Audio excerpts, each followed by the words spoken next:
X power 4 64 முழு வர்க்கமாக மாற்ற அதனுடன் பின் வருவனவற்றுள் எதை கூட்ட வேண்டும் அப்படின்னு சொல்லி கேட்டிருக்காங்க. ஃபஸ்ட்டு கொடுத்துருக்கிற அந்த வேல்யூவை அப்படியே எழுதிக்கலாம். எக்ஸ் பவர் 4 + 64 இதோட ஒரு நம்பரை கூட்டினா அது முழு வர்க்கமாக மாறணும். இதான் ரூலு. நான் வந்து எக்ஸுக்கு பதிலாக 1ன்னு நானாக அசியூம் பண்ணிக்கிறேன். அசியூம் பண்ணி இதில் சப்ஸ்டியூட் பண்ண எனக்கு 65ன்னு வரும்.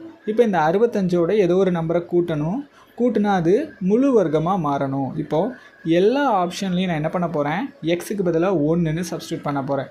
இப்போ ஆப்ஷன் ஏல சப்ஸ்டியூட் பண்ணால் 4, ஸோ ஆப்ஷன் பியில் சப்ஸ்டியூட் பண்ணால் 16ன்னு வரும், சியில் 8ன்னு வரும், டியில் -8ன்னு வரும். ஸோ இப்போ ஆப்ஷன் ஏவை சூஸ் பண்ணிக்கலாம். இப்போ இந்த 65ஓட அந்த 4 கூட்டினா 69, இது ஒரு முழு வர்க்கம் கிடையாது. ஸோ ரெண்டாவது ஆப்ஷன் என்ன, 16, அதோட கூட்டினா எனக்கு 81ன்னு வருது, இது ஒரு முழு வர்க்கம். ஏன்னா இது 9ஓட வர்க்கம் இல்லையா.